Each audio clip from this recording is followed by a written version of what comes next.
Welcome back to... Well, I thought you were going to take it away. To Beast Wars Wednesday! I am your host, Decepticon Doug. And here's your host, Predacon Paul. The episode we're talking about today is called The Trigger. Woo! This is a two-parter, so this episode might be a little longer. Bear with us. Just deal with it! Just deal, guys. Part 1 is directed by Jay Faulkner. Part 2 is directed by Michaela Zabranska. And the script is written by Bob Ford, who's one of the head writers of the show. Where does it begin? I'll tell you where it begins. The top of a mountain. Which mountain? Who cares? Because there's Tigatron. It's just a snowy mountain. Just, one of those snowy mountains. Yeah. He's got a lot of them around. There's a misty cloud that's passing by and is, for some reason, making the landscape shake a bit. And he's like, that's weird. But he doesn't immediately attribute that shaking to the cloud. He's just like, oh, it's shaking. Everything is shaking. Woo! And then he has to inform us that he has to do his weekly status report using some type of line of sight transmission. Yeah, he gets in contact with the Maximal base and he's like, hey, Maximals, looks like, as usual, everything is just fine. But is it? No. Because guess who? The Flyers, Pterosaur and Waspinator. They show up to ruin his frickin' day. They're like, hey, it's time for us to interrupt your weekly report of nothing happening with your weekly report now of something happening. They shoot him and try to kill him. I'm trying to think of what their instructions were. Megatron's just like, I hate Tigatron. I hardly ever see him. He's always calling in sick. I just hate him. Just go kill Tigatron. I am just done with him. Up to here. There's a scuffle. Tigatron is overwhelmed because, he's got the ground disadvantage. And he falls off a cliff into that misty cloud that kind of passed over the mountain earlier. As Pterosaur and Waspinator go to try and find the remains of Tigatron, they don't find anything. So they're like, well, where could he be? Well, we saw him fall into the cloud. I guess he's in the cloud. So they go up into the cloud and you hear... Cut to a little bit later. Optimus Primal has fixed the line of sight communications device, and he's chatting with the Maximals. He's like, so... Tigatron's probably dead. Cheetor's taking it the hardest. He's like, no, I liked him. We were both kitties. We understood each other. Elsewhere, Airazor, she's checking out the Predacon base, because that's what she does. Waspinator and Pterosaur are not in good shape. They are severely crisped. Like chicken wings. Yeah, they got holes in them. You can see exposed circuitry. The fact that they managed to fly all the way back to the base is a miracle. Airazor goes back to the Maximal base to tell them what's going on. Pterosaur and Waspinator give Megatron the update. The skinny. Well, we were in the cloud because that's where Tigatron was apparently, and we started fighting with him. And then this big pillar in the middle of this island that's in the cloud shot us, and we are barely alive. Megatron thinks, okay, so if this is true, there must be a great power source in the middle of this island, and I want it because I'm Megatron. And that's what I do. I want things. So he sends Scorponok and Black Arachnia to go secure what's going on in the cloud. But not before Scorponok and Megatron have a little conversation about Black Arachnia. Black Arachnia's got the brains, but Megatron is a little leery of her. Scorponok sends in a cyber bee when they find the cloud because he wants to see what's going on in there. And would you believe it? There is indeed a flying island in the cloud. He looks around and he's like, well, there's that big obelisk that they're talking about. And then the bee bumps into Tigatron and is shut down. Scorponok's like, well, he's there. There's an island. Let's go. And then Black Arachnia lassos it with her little spiky thingamajiggy. Airazor sees them and go up into the cloud. Then she flies up and gets her feathered butt shot. Or Optimus is like, hey, can you follow them without them seeing you? And she's like, easily. Apparently not as easy as she thought. The obelisk blasts a huge crater into the ground, and they're like, okay, so when you shoot a weapon, the obelisk reacts and tries to kill you back. So no energy weapons on the island. Tigatron has discovered that as you travel the island, there's traps everywhere that are kind of triggered by this symbol. Even though that this island's tried to kill him a couple times, he's like, hey, this place is beautiful, it's a paradise, and we should all live here and be happy. Tigatron's a bit of a hippie. And then he sends a coded message to Optimus using a cyber bee, and then he's all like, oh, bad things will happen. Dun dun! It's the end of the episode. Pretty much. The trailer for episode 2, you were telling me that you watched it over and over and over again. I'm pretty sure I did the same thing with my brother. Recorded it onto a VHS tape. Those of you who know what that is. Yeah, we just rewound and watched the trailer again because it was just like, it's just so exciting. And it's just like, oh my god, what's going to happen next? But in hindsight, they just show the entire episode from beginning to end. Part 2 starts where part 1 leaves off. You've got Scorponok, you've got Black Arachnia on the island, heading straight for the center of the obelisk. We have Airazor and Tigatron going there, but a little slower because Airazor is really injured, and so she's in beast mode to repair until she can fly, basically. Optimus shows up with Rat Trap, because who else but Rat Trap knows a place full of traps? And they're basically like, so what's going on here, Tigatron? Tigatron's like, this place is a land of peace. We should all live here happily, but we can't because of Black Arachnia and Scorponok. And Rat Traps is like, but there's traps everywhere, so this seems more like a test rather than like a paradise. They're like, you know what? Let's go stop the Predacons. Because right now, we've got Black Arachnia trying to get her little pinchy thingies on ultimate power. Yeah, not a good. That's not a good. The mechs will start charging toward the obelisk, but it's too late. Black Arachnia and Scorponok have gotten there. They kind of trick their way in by getting the obelisk to shoot Pterosaur and Waspinator, because Pterosaur's an idiot. But, you know, Black Arachnia, as well-intentioned as she is, she just can't stop gloating. You know what they say? Well-intentioned? No, it's actually really, really horribly intentioned. I'm going to rule the Predacons. I'm going to kill Optimus Primal. The Maximals are dead. I'm going to do all scrap these Megatron. things. It's going to be a really, really good day for me. Queen Bee. You know what they say? Sometimes Predacons gloat too much.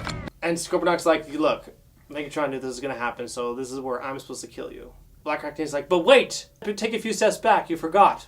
You're stupid. He's like, oh right! And then he falls down and out of the island, probably to his death. One of those, like, the Predacon's gone for the episode kind of deaths. And so she goes up the stairs, finds this sort of control room, stands in this spot that kind of like energizes her full of power, the power to like control the obelisk. So Black Arachnia now has all the power to control the island, where it goes, what it shoots. She sends all these blasts going all over the place. It's not such a paradise anymore, is it, Tigatron? You know, all these blasts, they kind of struggle to get to there, but finally Tigatron manages to get into the blast side of the obelisk, and he's like, well, this sucks. I wanted this to be a place of peace. But it looks like I've got no choice, and he shoots the core, and everything starts to overload, and Black Arachnia loses control. All the Maximals scramble out of there, and the island crashes. But it misses the Maximal base by that much. The obelisk topples over and shoots a signal to another obelisk that happens to be on the moon. Big moon. And then that shoots a beacon through what looks like a portal. And then everyone's like, yeesh, that probably wasn't good. They talk a little bit philosophically about paradise and how conflict is ruining it. And then Ratchat's like, okay, did you guys not see the signal that was just sent out into outer space? Someone's going to be really mad about that. And they're like, well, what can we do? Yeah, maybe they'll find out on Sunday. Perhaps we'll learn the answer someday. The end. All right. Yeah, I'll get this party started. sure. What worked for you, Doug?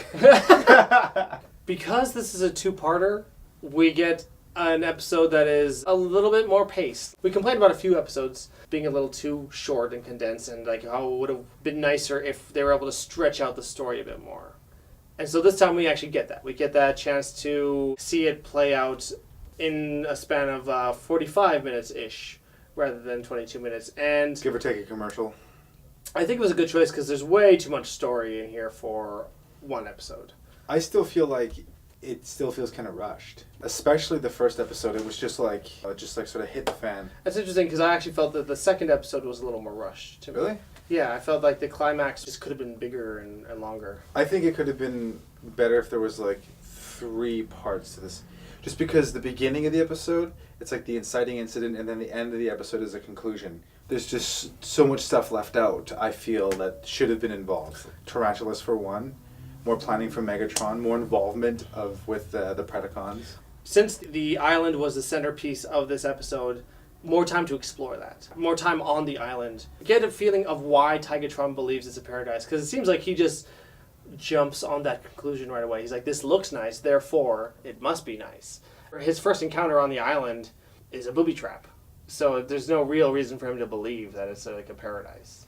Yeah, and for him to then like chastise the rest of the Maximals. We were given a paradise. Shut up, Tigatron. But yeah, another thing I did like is that finally we do get an episode that's focused on Tigatron. This is a much needed story for him. I know that that we have issues about what his character is like in this episode, but it seems like he's been sidelined so often since he was introduced. It's good to see him as sort of a front runner of the episode, of someone who actually is driving the story a bit more. I think it's good as an episode to push forward some of the newer characters, because also Airraiser, it's a chance to kind of get to know her better. Like, she just got introduced to them. And even Black Arachnia, too, actually. This is a chance for her to be a bigger player in the Beast Wars. It's nice to also see that she does have motivations other than assisting the Predacon side of the Beast War. Because, you don't really get a good sense of that until this episode where you get to see, okay, she's in it for herself. She's a spider at heart. Can't be trusted. What did you like? I think I heard pretty much every nickname that Rat Trap has for everyone. Bird Lady. Beak Face. Anytime you get to see Rat Trap, and it's just a pleasure watching him work. He's so resourceful. I think he's the one who's making the most sense of this episode. Rat Trap is on point. He calls out the island for what it actually is. It is not a paradise, I don't believe. No, I think it is a trap. It's a trap! And also he's the one who's they're having a philosophical discussion, and he at the very end, and he's like, guys, someone's gonna get that message, and they're not gonna be happy about it. And you know what? Spoiler, he's gonna be right about that too. I love the characterization of Rat Trap in this. I think he actually adds a lot to the episode, despite being very much a supporting player. I like the setup, the trigger part 1 and part 2. While it still felt like there was something missing out of the middle, I like that it sets up the story with the Vok and the moon and all the things that happen with that. That basically changes the Beast Wars and the face of the planet, and also our perception of the planet itself. It sets in motion very much like a trigger. It's the catalyst for all these events that unfold, culminate into the season finale, which is fantastic. I love all that. The trigger is more of a title for the episode that makes sense in hindsight. There's really no reason to call the episode The Trigger based on it alone. Unless you go by literal, I'm going to shoot my gun, pull the trigger, and then that in itself is a trigger pull for the obelisk blasting you into little bits. But that seems a little too heavy-handed, a little too on the nose. But you're right. It is a trigger for the events that are going to tie this season up. From this point on, there is a huge shift in the series. I gotta say, I'm just gonna segue right into the things that I didn't like about these couple episodes. When I was watching these episodes as a kid, I thought these 2 episodes together were a masterpiece. Maybe it was the build-up, part 1 into part 2. I really wanted to see it. Oh yeah, you had the week of anticipation. Yeah, and it killed me.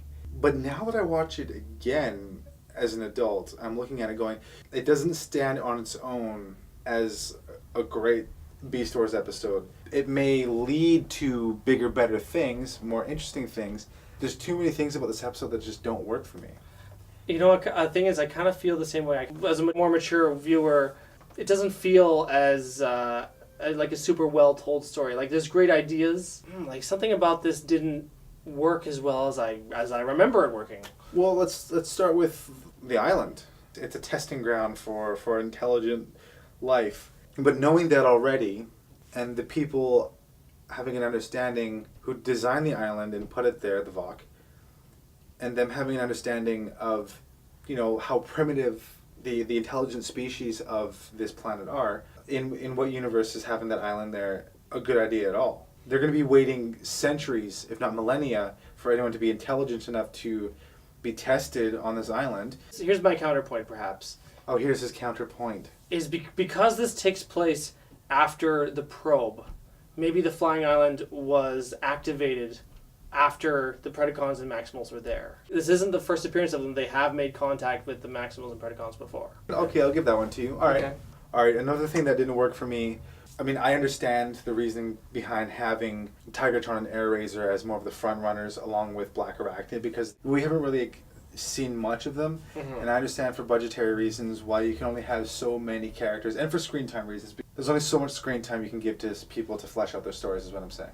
So I understand that from a production standpoint, but from a viewer watching the show, knowing what we do and knowing what everyone in both camps understand about this island, where the hell was everyone else? I think they had good reasons for only Optimus and Ratchet being able to show up.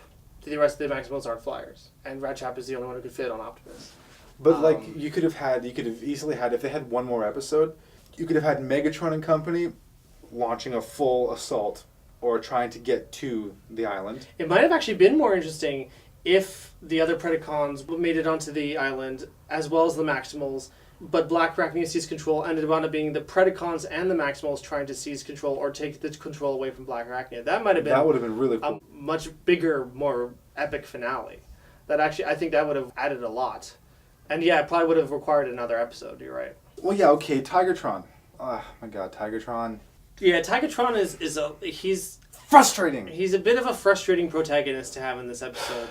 He can't really see outside of his optimistic bubble. He seems so naive and really wants to believe the best intentions of the island because he's like, oh, it's gotta be a paradise, but like, dude, you turn any corner, it's gonna try and kill you. What makes the island so bloody special? The planet he's on, which is filled with wildlife and it's peaceful. The only place that it's not peaceful is this small section of land in between the Maximal base and the Predacon base. They don't even go that far around the planet. Now let's just say, for the sake of argument, that this planet is around the same size as the Earth, roughly 10,000 kilometers in diameter.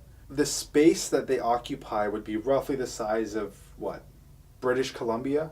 I think that's even pretty big. For example, this episode, Cheetor he's like, guess what, guys? A Pterosaur and Waspinator just left the Pred base. And then Optimus is like, here they are! And they just got there. And so it feels like for them living alive! They can't be that far from one another. Well, then that furthers my point. Their battlefield and their territories, their respective territories, can only be, at best, a few hundred kilometers in squared. Tigatron, just go a bit further. That planet is, for all intents and purposes, a paradise. I love the character, typically, but yeah, I feel like he wasn't used to his full extent here. He'll get to be more interesting, I think, as the season goes on.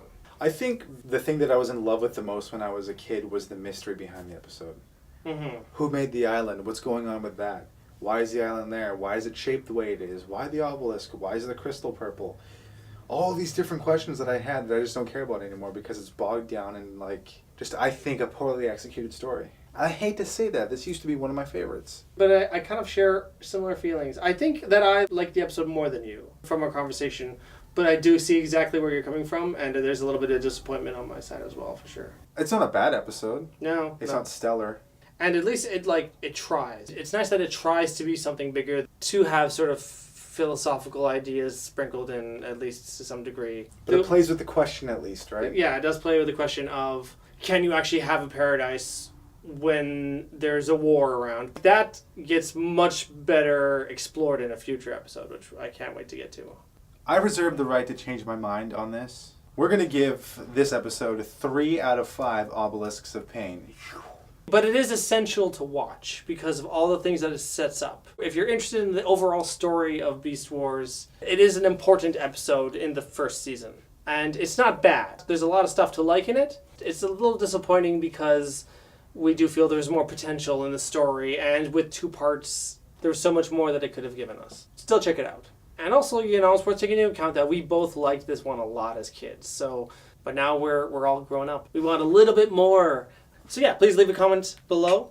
Please give us a like if you like this episode. Subscribe if you haven't done that just yet. Share with your friends and your family. Next time on Beast Wars Wednesday. Hey Doug, what are we going to talk about? Code Red! Code Red! Evacuate command center! Evacuate command center!